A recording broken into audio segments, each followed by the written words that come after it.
in collaborazione con Glam Vision e K-Facli.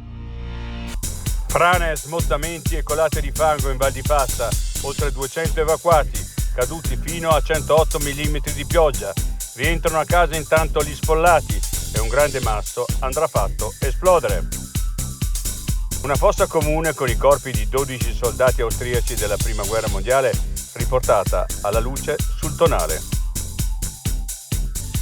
Dopo la segnalazione di 2 casi di febbre dengue contratta da 2 cittadini residenti a Trento durante un viaggio in Thailandia, nel capoluogo era scattata l'allerta e questa mattina le autorità hanno portato avanti la disinfestazione a Cognola.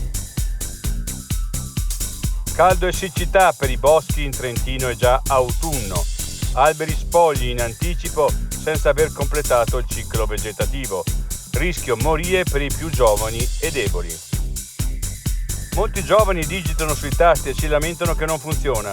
Al Garibaldi, sull'Adamello, lo smartphone non prende, ma ci si affida al vecchio telefono fisso.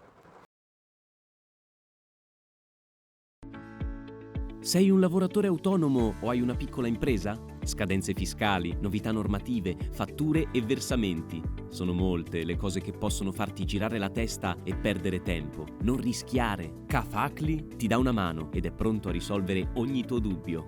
Grazie ad operatori esperti e con tariffe contenute avrai una consulenza completa anche nelle fasi iniziali, scadenze fiscali e previdenziali rispettate, uno strumento per la fatturazione elettronica, servizi anche online e a distanza, contabilità sotto controllo ma senza stress? Si può con K-Facli.